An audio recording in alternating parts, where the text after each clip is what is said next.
Dance to the beats of just a generic song that we found on the internet. Can you Generic feel the dancing, Can you feel the music generic beats. flowing through your veins and your shoulders uncontrollably moving in rhythm? That's the power of royalty-free music, everybody. Hi, welcome to the Center Clueless podcast, where we take a day-by-day approach to politics. I'm Billy Ray Brewton. I'm Erik Surwill. Hi, everyone. Stepping on Billy Ray this morning. Billy Ray's comments being stepped on all day, all week by me. Sorry about that. It's one of those mornings, right? We're feeling frisky, so we're gonna do a lot of overlapping. Who knows? This might be the episode where we finally disagree on something. We disagreed last episode. I joke. We disagree on certain things. Yeah. It's usually like the minutia. It's usually minutia disagreement. It's the minutia disagreement society. Yeah, I know. I get it. Go ahead. It's like and I hate that I have to preface this. But, like, keep in mind I'm joking here. But it's the whole, like, well, the Holocaust isn't that bad, but those uniforms. Like, just disagreeing on the minutia, left and right. Yeah. Those uniforms were atrocious, much like the newer squared-up Mercedes-Benz now, the German leftovers from World War II in modern auto building. It's crazy. Well, it's been an interesting week. We've had some interesting things happen. A lot of it is politics. A lot of it is just news. And this is a politics and news shows. At least that's what the algorithms tell me when I do ads for the show, is that it's politics and news. So I just want to dive into this because I find this, and I'm going to take you there in reverse order, right? So yesterday or the day before, everybody's favorite couple, Ashton Kutcher and Mila Kunis, wrote these long, impassioned letters to the judge in the case of their good friend, Danny Masterson, pleading with them to show mercy, vouching for his character, calling him a great person, an honest person. And, hold on. I want to find exactly what Ashton Kutcher, his quote was, because I found it to be just ridiculous.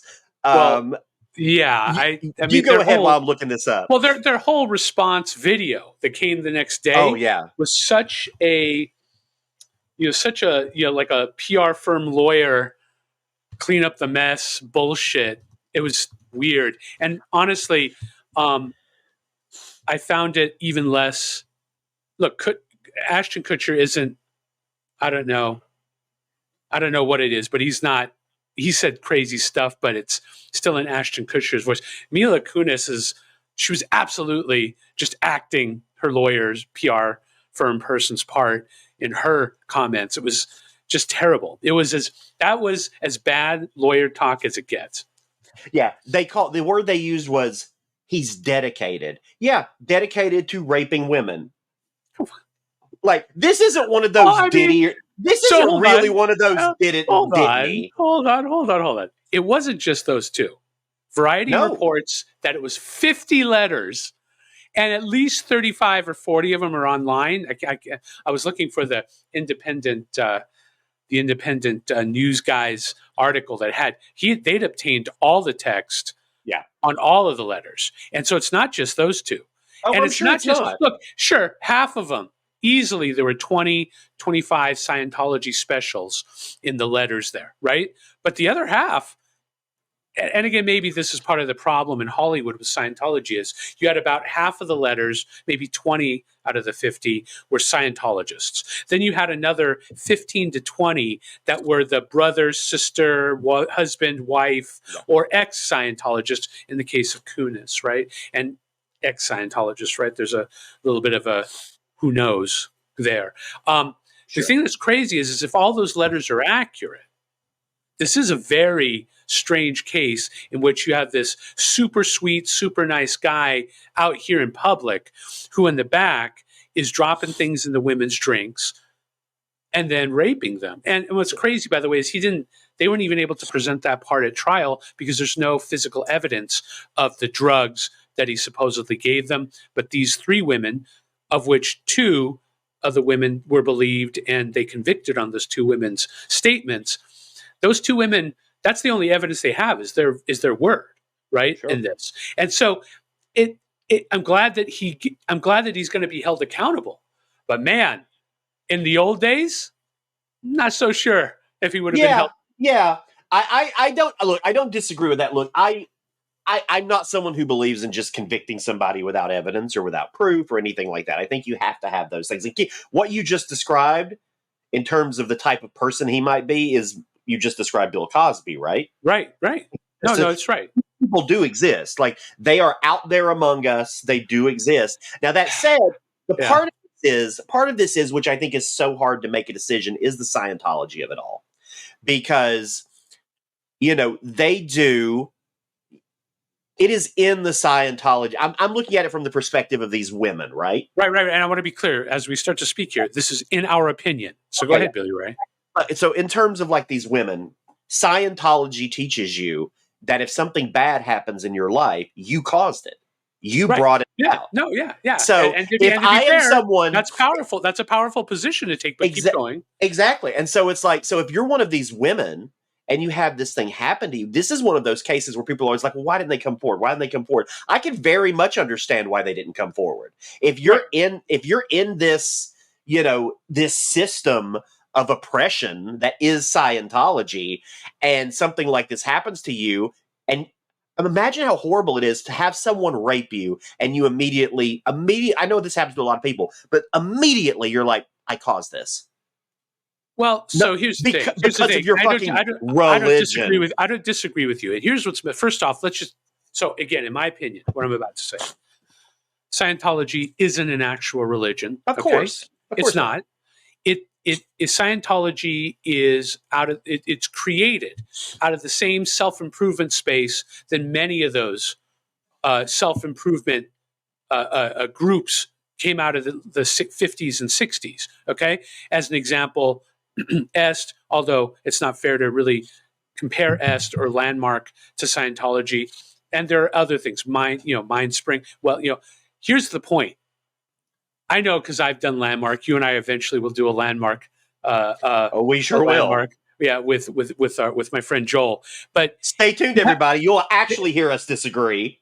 They have the same concept, except the slight difference here is if I was raped, I have to take responsibility for the actions I took to put myself in that space. Yeah. And by the way, it's also my responsibility to go report that rapist. You see what I'm saying? You see, but it's not, because in Scientology you're not allowed to go to the authorities.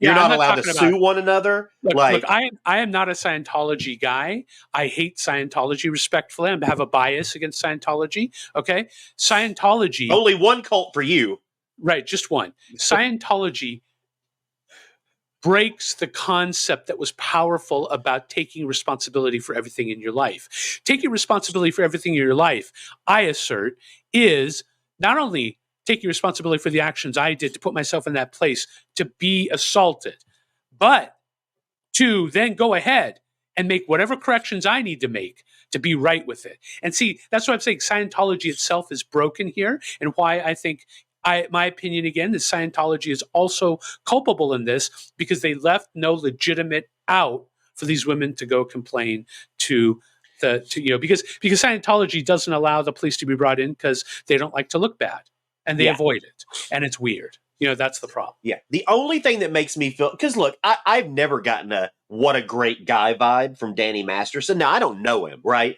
Like, I don't know him. I'm not a friend. I'm not a family member. Never met the guy, but just watching interviews, watching him just like, I don't know. I don't get the like, oh, this guy is the sweetest, nicest guy in the world shtick. Did you see the late night video that came out? Oh yeah, I saw where that. He's like, they're gonna catch you. Oh yeah, and it's like, but that's neither here nor there, right? Like, that's just but hold on, that's when. But that adds. But my issue is where it makes me feel a little skeevy is. Yeah.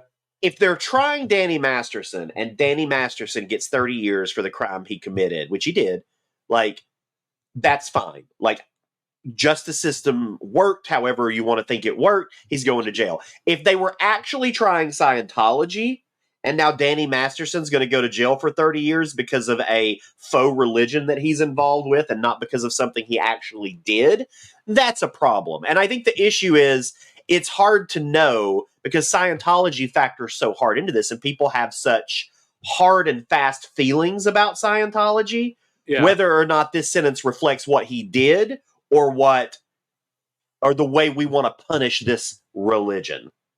Look, all you got to do is look at the PR / troll accounts on Twitter going after all of the people talking about this. I know. Including the stuff that people have gone after. Leah Remini, what's his name? Who's the news guy? They're going after all of them. Okay? Oh, yeah. And I bring it up because when I was, again, this is in my space and in my opinion, when I was the business manager of a rave magazine called Lotus Magazine. I love that each episode we're learning a little bit more and more about Erik's rave past. We did a 2-page article on Scientology. And afterwards, all 3 of the owners proceeded to get followed by people in Scientology. Okay? It was weird. Ultimately, they had to make a deal never to print something again about Scientology. And I looked at them, I'm like, did you guys give up? And they're like, well, if we decide to do another one, then we just will. But to be fair, I think that they effectively silenced the voices of at least 2 out of the 3 owners of that magazine. I'm sure they did. There's a great book out there called Barefaced Messiah. That's the definitive book on Scientology and how it was created in the beginning, and it's in the tail. There was a lawsuit behind it in England. It is a shit of a fucking religion, not real, right? Yeah, they walked in with compromising information, so asserted in this book. They walked in with compromising information into the IRS commissioner's office and walked out as a church. Okay, so this is all just a mess. And by the way, as Leah Remini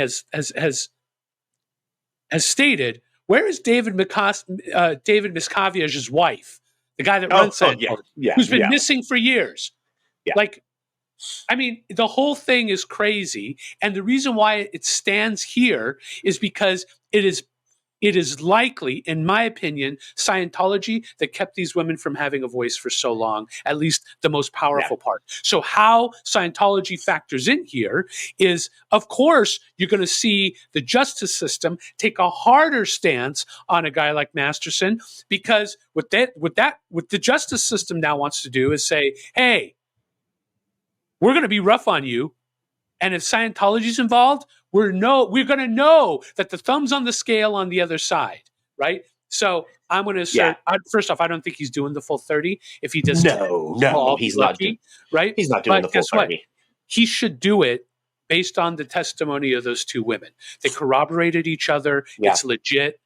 Yeah. I don't care what anybody else has to say. And I think that Scientology's finger is also to be felt in the responses from these 50 people. Absolutely. Okay? Absolutely. And so there's where it's a mess. I just don't know. I mean, I get that he's your friend and all, but I don't know how, if you're Ashton Kutcher or Mila Kunis, I don't know why you would release those letters and not expect a shitstorm. And they seem like they actually didn't expect a shitstorm. They seem confused. And it's like they come out and say, we realize these videos cause people harm. Like, well, no shit, Sherlock. You're basically coming out and trying to, in an eloquent way, trying to say that these women are liars and that he shouldn't be put in jail. I mean, that's not what you're saying, but it's sort of what you're saying. They absolutely are implying that there's some shared responsibility here when there's not. Look, I just want to be clear. Those women voluntarily went to his house. Of course. Yes. The weird part is where he slipped something into their drink. Again, not proven in court, no evidence of this, just the conversation of the people testifying in these cases. That's why it becomes as weird as what went down with frickin' Cosby. You're a star. What are you doing? Yeah. You didn't need it. And that's why it becomes weird, because Danny Masters is not an unattractive guy. He doesn't need drugs to get a woman. He would have been fine. Right. Exactly right. And so that's where this, just like Cosby, that's where this becomes very odd. And look, I know that you said Cosby was like the sweet guy. He's not. Cosby was a weirdo. There's a lot of stories about him being a weirdo outside of the public well, eye. yeah, well, exactly. Are But there the similar difference conversations? is But are the there similar difference is conversations? Go ahead. Sorry. we don't. I mean, but we don't see him really outside of the public eye. So as far as everyone's concerned, as far as the public image is concerned, he's America's dad, right? Right. And like, Right. and as far as Danny Masterson is concerned, with most people, oh, he's that funny guy from that '70s show. He's this Yeah. cool, fun, laid back stoner guy, and it's like Yeah, so but they just have. there weren't stories about Masterson being a weirdo like Cosby. No, Off script. not like him, but I mean those stories. But like the Cosby stories don't really trickle out into the mainstream until much later. Like they're Right. just kind of an inner circle thing. Like Right. they don't really start trickling out until, a couple decades ago, and then you slowly start hearing the stories. Well, Like, yeah, it was after his first accusation. So there's yeah, and so maybe we start to hear it about Masterson now. I maybe don't know. so, maybe so. I find it so interesting. I mean, I'm glad. I think he absolutely should have been convicted based on what they had. I think 30 years for what he did makes total sense to me. You rape 2 women forcibly, 30 years seems about right to me. And not just, but it had to be not only rape them, but there's always this idea. I don't have this idea, but it's often there's this idea that there was some immediacy to the action, right? Like it wasn't. He absolutely premeditated this. Sure. He had shit on. He had shit right there, ready to drop. I mean, that's I think part of the terribleness of this, right? And then for him to lean into the protection of Scientology, all of those add up to 30 years. And again, obviously, he's not going to end up doing that 30, maybe 10 if we're lucky. He's going to go down, to pay for this crime. And I think, I kind of feel justice was done in this case because these 2 women apparently were very credible to the juries. And we'll see on appeal because his lawyer obviously has already said they're going to appeal. Oh, absolutely. It's definitely going to be appealed. And who knows? It could be overturned. We have no idea. I mean, there's a million reasons because, I mean, there is no physical evidence. And that is a big thing for some judges. I mean, it could be overturned. I mean, I think it's fair. I mean, if they were to reduce it by half, I'd be like, okay, that's still fair. Like 15 years, okay. But I don't know what they're going to do, but I'm interested to see. And I hope it really only takes one brave soul to decide that Scientology doesn't deserve a tax exemption anymore. Yeah, so, I mean, that really needs to be reviewed. But it really does. You know what's funny is I kind of what's interesting about his sentence, and it's not just his sentence. There are other sentences, as we've discussed. I think that sentences are starting to go up, and I think that you're starting to see this pendulum swing away from the sort of abolitionist mindset we got into for about 5 minutes there. And you're going to start seeing judges and lawyers, prosecutors specifically, stepping the foot on a lot of this stuff to turn up the heat on people committing crimes. Because as I think we see, especially in the modern news space, the modern social media space, a lack of proper punishment for a crime leads to more crime in general. And I'm like 30 years. I'm like, you watch. You're going to keep seeing sentences like this. I think for the next several years. Well, I was watching some people comment on, and this isn't a lot of people commenting, but I saw a couple people commenting on social media. They were comparing it and being like, I don't understand how someone like Kevin Spacey, who's clearly guilty, can get off, and someone like Danny Masterson gets 30 years. And I'm like, well, for starters, they completely disproved the accusers in the Kevin Spacey case to a large degree. Right.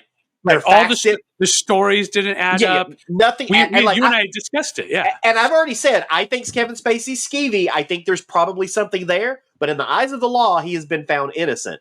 Yeah. Danny Masterson, the case against Masterson was stronger. They were able to disprove the women. They were unable to shake 2 of the women's. Yeah. And so that's why. One of them, by the way, the jury deadlocked, and there was no conviction in the third. But on those 2, their conversation, their representation in court was clean enough for people to believe them. And I think that's very difficult to do. Yeah. And it's not easy to just go into court and lie. I know a lot of people, and I know a lot of people can do that, I guess, right? I know there's a lot of people. I knew a terribly good liar once in my life. He could lie straight to anybody's face, and it was weird. You bought it. Yeah. I bought it, at least. It was the last time I bought it. But still, there are very talented liars out there. I don't think these women were talented. In fact, I think these women were not only wounded by him, not only wounded by the amount of time it took to get justice, but also wounded by the fact that they were, sort of suckered into the Scientology bullshit. Yeah. Well, we're going to keep the sentencing train going, and I'm going to let Erik take us into the wonderful, magical land of the Proud Boys. Right. So the big conviction last week was the final conviction of Enrique Tarrio, who got 22 years. So let's be clear. Sounds like a fucking drug dealer from like a 70s movie. Like, we got to go get Enrique Tarrio. Well, also because the sort of simplistic way that the news deals with the Proud Boys, right? Yeah. Part of that simplistic where, I'm just going to go there. Everybody that wants to talk about white racism, look, nationalism, okay, chauvinism, right, for America isn't exclusively white-skinned. Yes, there's a European, sort of a European cultural framework to it that's put forward as our nationalist behavior. This is not who we are. We're not America. That whole line, sure. Yeah. But part of the problem here is the whole concept about whiteness is broken. And what the Proud Boys represent is the actual threat to America, which is a fascistic nationalism. Look, everybody is trying to, and in fact, it's so disingenuous to watch people argue about Enrique Tarrio getting 22 years when all those BLM people, they only got 4 and 5 years. Well, to be fair, first off, I'll just admit that people that were throwing Molotov cocktails into police cars with police sitting in them, yeah, they should have gotten more than 4 or 5 years. Sure. I can admit that. On top of it, you have Enrique Tarrio, and it wasn't just him. It was his lieutenants and other people, right, that were there. They had a 200-person strong, what they called the Rally Boys, on January 6th. Enrique Tarrio was supposed to be there, but he had been pulled over by the police the day before and warned that if he showed up, he was going to get arrested the next day. So he sat and coordinated on a cell phone with his lieutenants, who then went ahead and did a lot of the leading of the others into into Congress, the halls of the halls of Congress, the place where the laws for the United States are adjudicated, and it's just like to pretend that it was just them protesting. It wasn't. They were looking for a way to get their hands on some Pence was running away from these people. All of the senators. When that woman got shot, fuck with me if I can remember her name, she was trying to get into the Senate inner hall, right? Yeah. I mean, these people were trying to get into the space so that the lawful vote couldn't be adjudicated by the Congress, right? That they couldn't certify the vote. And so they were directly, in a seditious fashion, trying to usurp the United States and the process of elections in the United States. That's why they get 22 years. Also, they were offered plea deals, all of them. Oh, yeah. Which about half this time. And so this isn't new that if you go into federal court and you thumb your nose at the fucking judge and go, no, I'm taking this to trial. Guaranteed. You're going to go to jail. You're going to go to jail if you're convicted, and you're going to get at least double what your plea deal was. And that's what you see here. None of these guys are getting a bad deal. And you know what? Enrique Tarrio, I think, is a perfect person to get popped in the end for this, because he shows the true face of this movement in the United States, which is nationalistic and fascistic and anti, you know what I mean? And anti-American, I assert. I have a Proud Boys vision, Erik. I have this image of all of these Proud Boys being at the Capitol, and they get this phone call from Enrique Tarrio. Is that it? Tarrio, telling them that he can't make it. and that they're going to have to figure it out on their own. I just had this image of like all these Proud Boys like convening in the middle of the Capitol and like Robert's Rules of Order, where they're having to have like an impromptu meeting, and they're like, it wasn't like going through the process. So it wasn't quite like that, but it was kind of like that, right? That thing that's crazy is that he was. So there were there's other people that were there, right? What was it? Dominic Pizzola got 10 years. Ethan Nordine and Joseph Biggs, two of the top lieutenants, one got 18 years, one got 17 years. And they were the ones that were in, and Tarrio was communicating with them, right? And so it's just, the group, so the way the Justice Department says the group had an integral role in the first breach, right?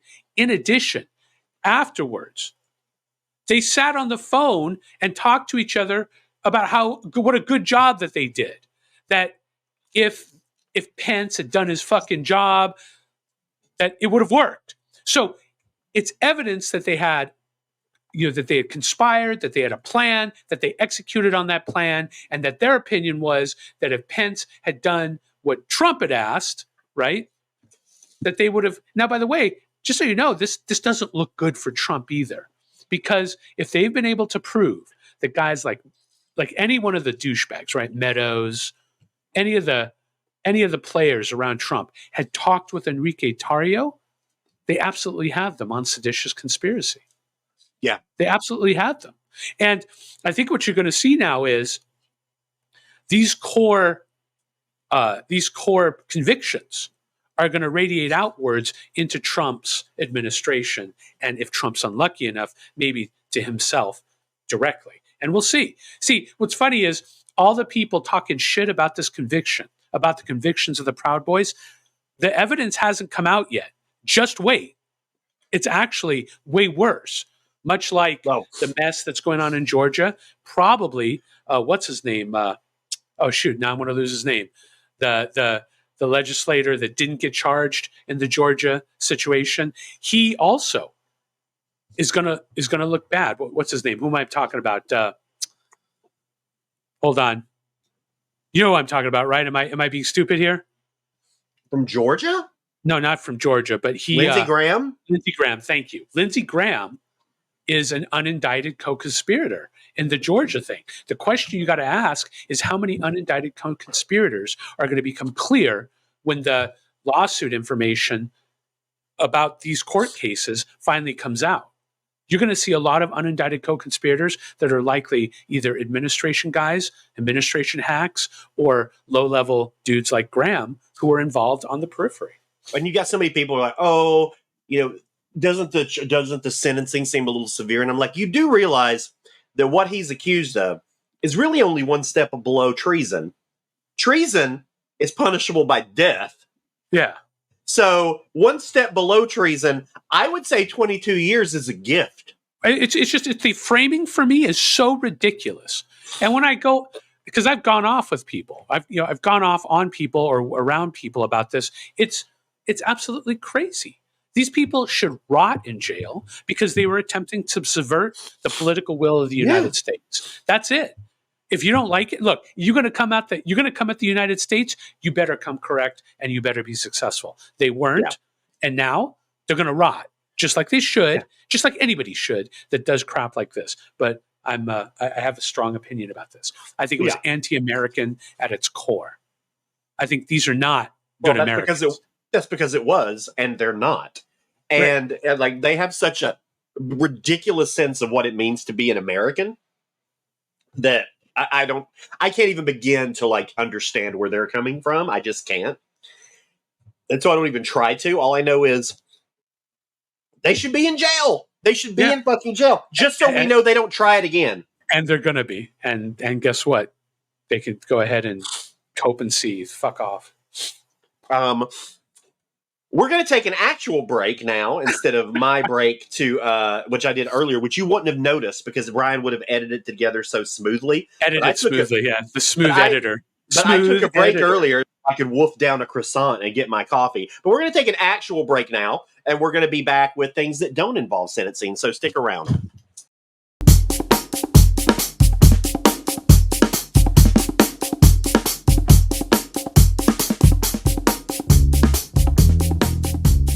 We are back with the second half of some Clueless bullshit. Erik, I know you've been following the situation in Ukraine and this whole Starlink tomfuckery. So why don't we dive into that? Because I'm interested, because I haven't done a ton of research on this. So I'm going to be getting a lot of it from you. So it came out that in October of 22.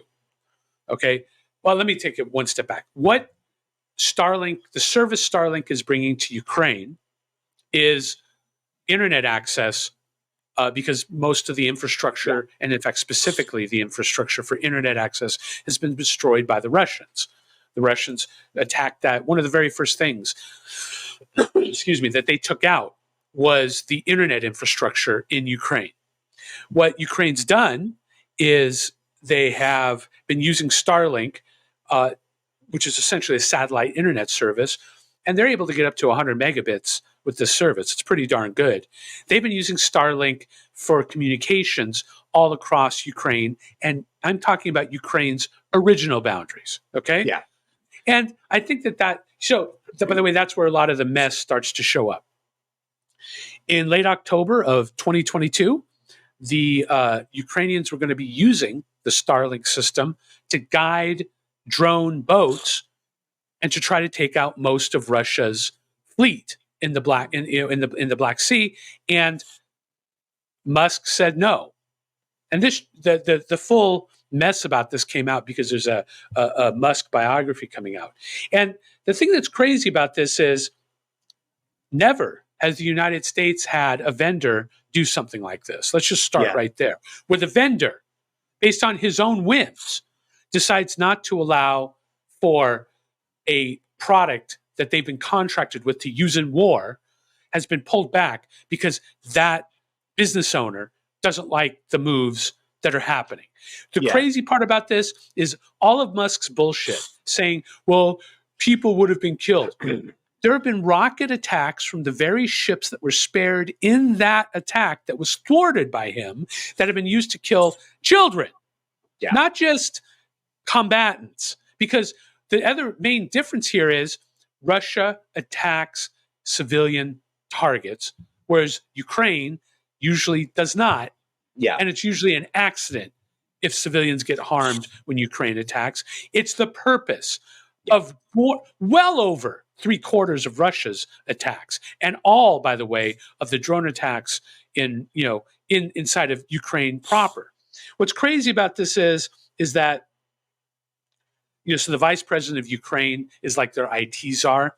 The thing that's stupid about this is he's already looked for and found replacements. Like right now, they're using another company called SatCube. There are 10 other companies. What is it? Iridium, Global Star, OneWeb, Thuraya. There's tons of other providers to this product. And so what's happened is Ukraine has had to become and has to start, diversifying. And by the way, they've used diversified materials to make attacks outside of the geofenced areas that Musk put in originally. So it's not like Musk is stopping anything. And the reality is now what Musk has set himself up for, and of course this is not new for Musk, is his stupidity is going to harm the very company that he's using, because Starlink is going to be the bad guy. Already, one of Zelensky's main one of his main guys, one of the people that gives him advice on how to run the country, one of his advisors, has already gone after Musk personally, and they're going to continue going after that product. And eventually, by the way, just to be clear, Musk has provided now 10,000 units, which help the war effort constantly. So it's also, you know what's crazy is someone actually, and I'll leave my commentary on this. There's this weirdo on the internet named Ian Miles Chong. Okay, right? This ant-covered Southeast Asian weirdo. Okay, he's a right-wing agitator, and he literally stated in a reply to Musk that maybe we shouldn't be allowing them to do all these. Musk, it was like the next week, did this action. So at some point, we have to get down with the fact that Musk is listening to online right-wing agitators as his basis for policy application here in Ukraine. Ian Miles Chong made this decision, and it's weird that that's Are you telling me that Elon Musk behaves like Donald Trump? Yeah, very much so. Is that what you're telling me? And the Look, scary part is a lot of these guys do, and that's what's crazy. nothing would make me happier in my lifetime than to see Elon Musk either broke or in prison. I have no. What do you think he's done that's criminal? What has he done criminal? I don't know that he has done anything yet, but I'm like, it's either a situation where he has and we just haven't found out about it, or he will. Right. Yeah. Or he will. I don't know that he has yet, but I just have such a dislike for that man on a fundamental level. And it's everything. The fact that in my mind, he took over a platform which I actually really enjoyed in Twitter and has systematically ruined it every step of the way. It's that, which I think, honestly, I almost think was intentional. He absolutely stated that he felt it was within, like he didn't think society would continue on if the side, the side, air quoting, of society that was in charge there continued to have their hands on that control, right? And to be fair, he might be a little right about that. Guess what? He has been so terrible for that platform. He's been so awful. Badly done. It's the funniest thing ever, and it's not really funny. It's actually terrible, where he's going after the ADL right now on Twitter. Yeah. And the thing that's messed up is he claims there's no anti-Semitism on Twitter. The very next tweet was this guy who had looked up all the names of Gas the Jews and some series of numbers. And there were dozens and dozens, if not hundreds, of Gas the Jew accounts on Twitter. That's crazy that he knows that. He's not stupid. No. He knows that. And to say that anti-Semitism isn't an ever-increasing burning fire on Twitter is bullshit. Because I see it under every tweet about something that's in the social sphere, right? You see it. You'll see anti-Jewish racism, anti-Jewish culturalism in the comments under much of these, right? And I'm not saying he's a dumb man. I don't think he's a dumb man. I think that he is, how do I say this without being ableist? He's on the spectrum, and it shows. Let me say this, because I use words like idiot and moron to describe him, and I don't actually think he's a moron, right? It's like I used to call George W. Bush an idiot. I don't think George W. Bush was a moron. He was a smart guy. He just did dumb stuff sometimes. I don't think Elon Musk is an idiot. Obviously, he's an intelligent guy. I don't care how much money you get from your dad or how lucky you are. You don't get to where he is without being an intelligent guy. You just flat out don't. And so I give him credit for that. I also give him credit for having done some good stuff.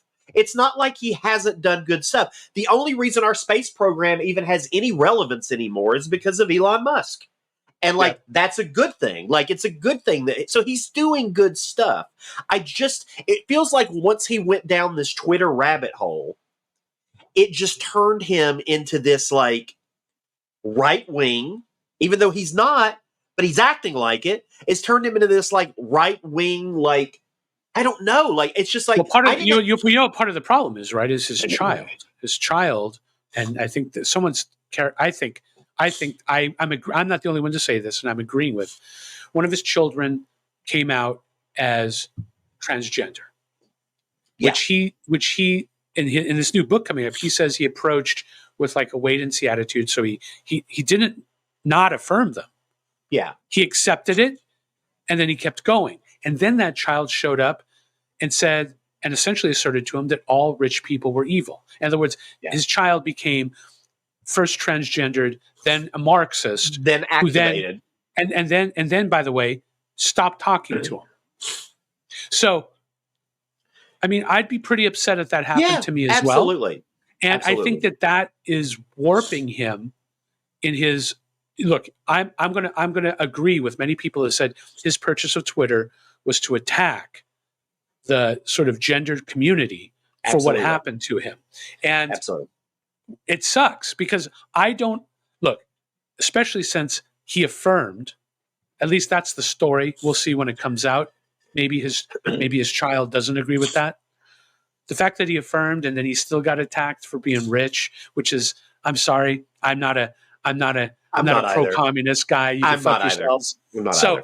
But that's, I think, it goes to show you where a man in his position, it is dangerous to the rest of us because of his personal weird shit going on. Yeah.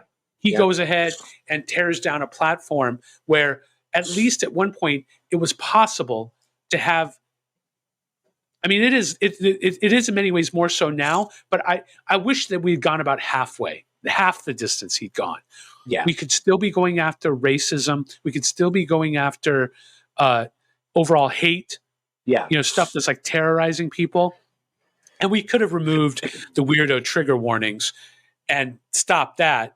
But instead, he went all the way to the wall. And now they're getting rid of the block feature, which is like ridiculous. Which is that really going to happen? I think don't know.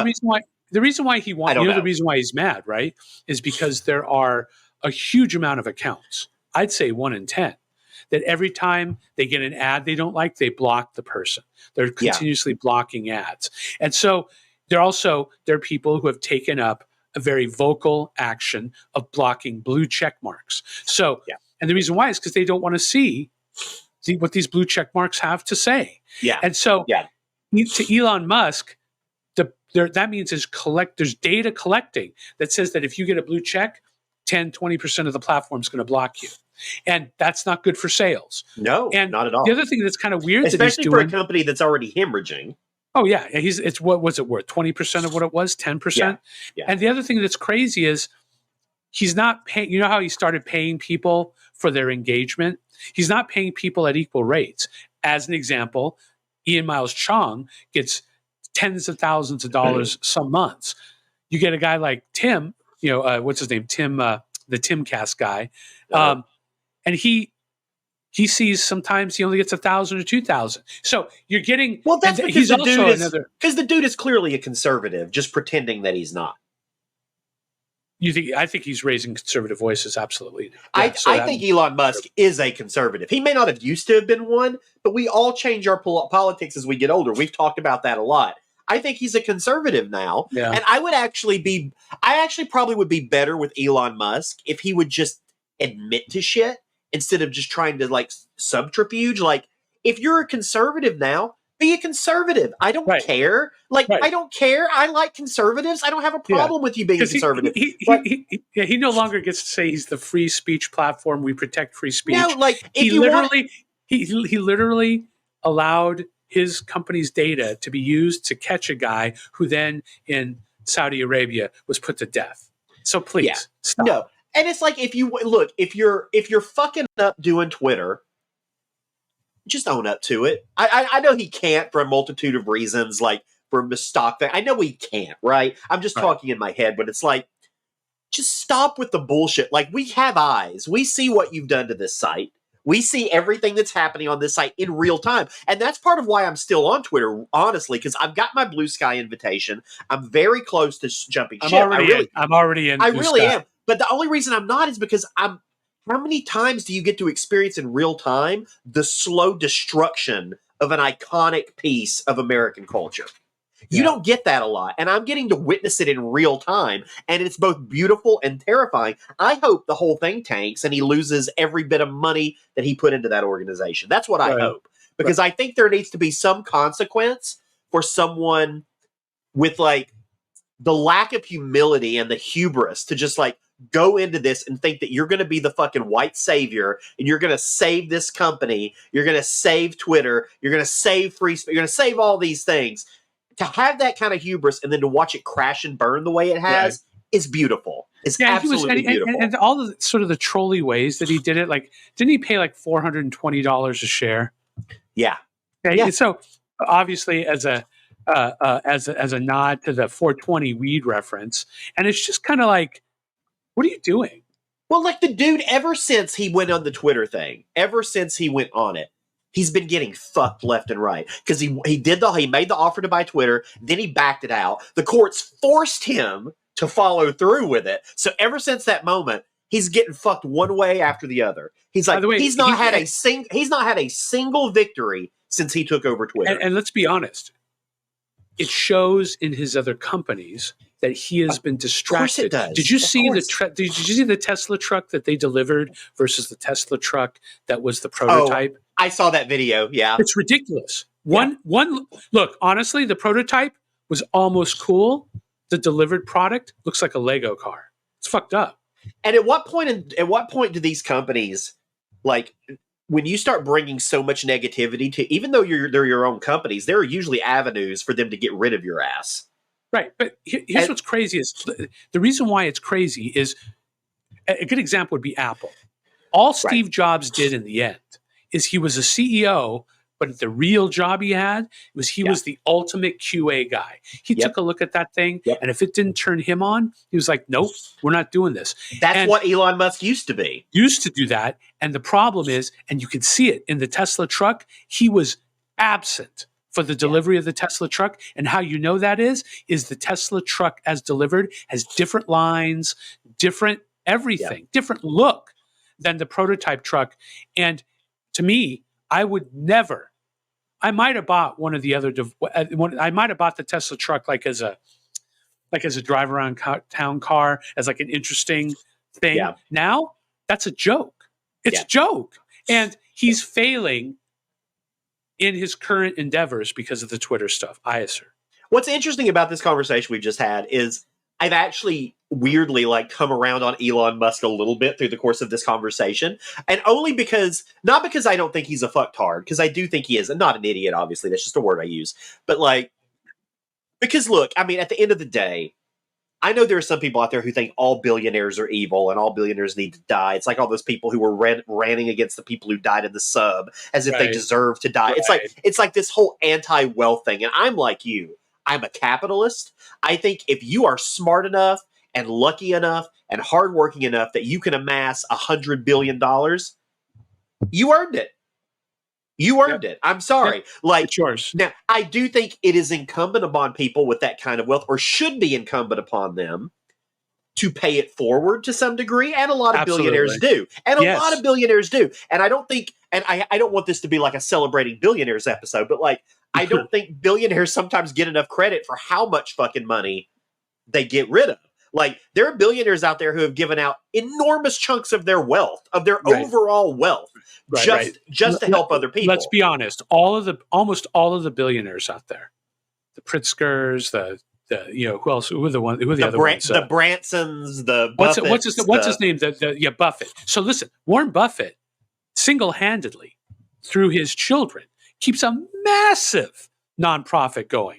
Into the billions of dollars. Same thing with Pritzkers. The same Bill thing and Melinda Gates. Bill and Melinda Gates and Jeff Bezos' wife.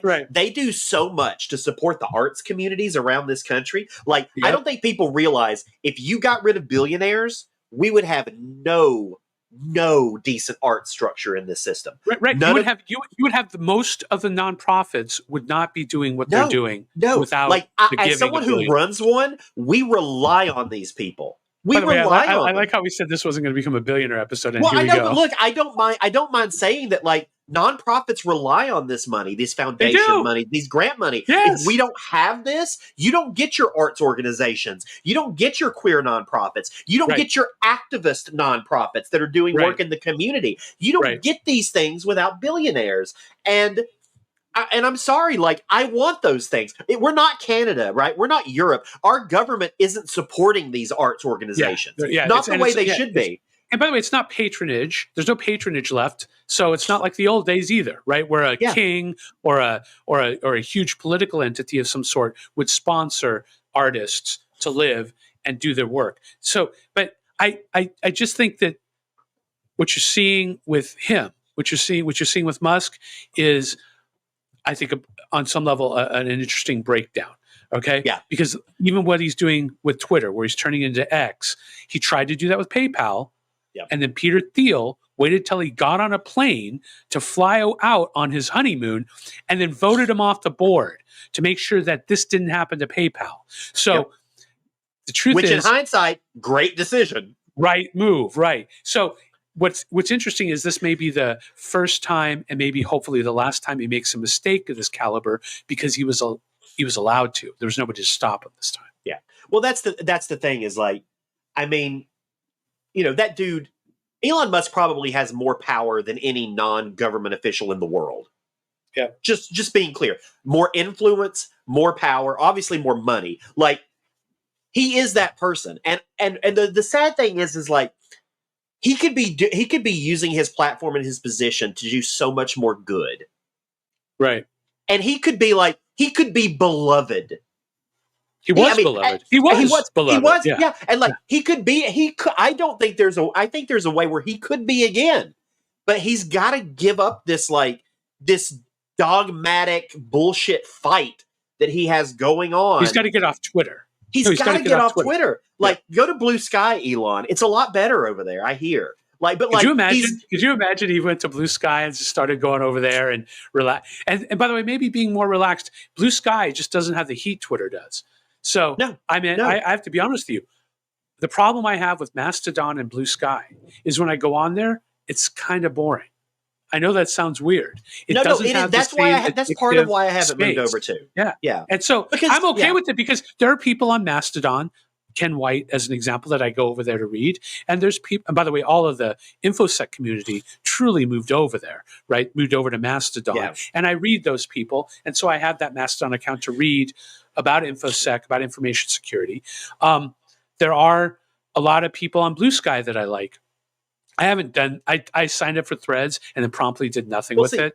So but that's the thing, right? Yeah. Is the question now is where does this shake out? Like, which of those three platforms actually makes it, right? Like Mastodon, Threads, Blue Sky, right? Well, Mastodon's already made it, right? Mastodon was already working before. It's made it, but it's still not. It's open source. It's open source. It's never going to be a Twitter. Sure, but it's like, so which one is going to be the new Twitter? And it's not going to be Mastodon. I don't think there is a new Twitter. It's not going to be Threads. I think Blue Sky has the best chance of it, but they've just got to have a much larger exodus from Twitter than what they currently have.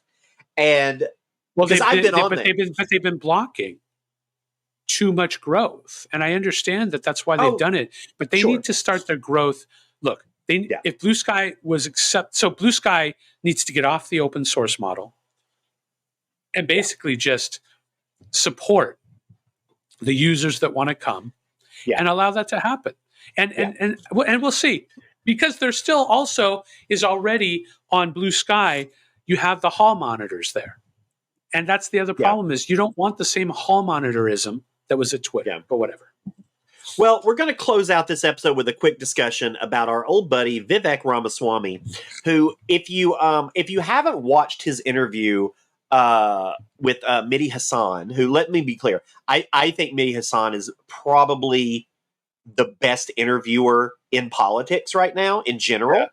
And I say that because, and I would love to see Mehdi Hasan become the new host of Meet the Press at some point, because I think that would be a beautiful thing, because he's one of these, he manages to come off as non-biased in his political leanings, but can also just tear someone to shreds. I mean, I think he does. I know you disagree. I think he does. I think when he's interviewing we someone, absolutely disagree on Mehdi Hasan, especially because I was first exposed to him through his debates with Christopher Hitchens, right? Oh, yeah. So, well, I think he's an incredible interviewer. And so his interview with Vivek is exactly what you wanted that debate to be. True. Because Vivek Ramaswamy has this tendency to just rattle off all this bullshit that any random person could verify as bullshit, because he's written something opposite in his book. He said something different in public.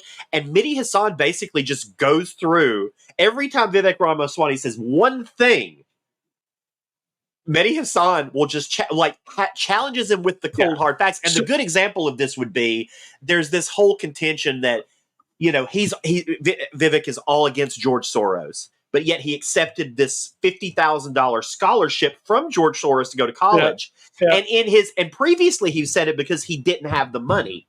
But now, of course, he's saying it wasn't because he didn't have the money. And it's like, but why would you turn blah, blah, blah? And he just keeps on trying to talk around the issue. Lying. No, he's lying. And Mehdi Hasan just hammers him. And he goes through his tax records with him in real time to prove that he did have the money. And Ramaswamy has nothing to do except sit there looking flustered and like rattling off bullshit. It's a beautiful thing. Well, no. So first off, Mehdi Hasan is, in fact, I think, one of the individuals with the highest integrity level as an interviewer, which is what makes him so good, which is why I'd be okay with him taking over Meet the Press, as an example. I don't necessarily agree with his framing Okay.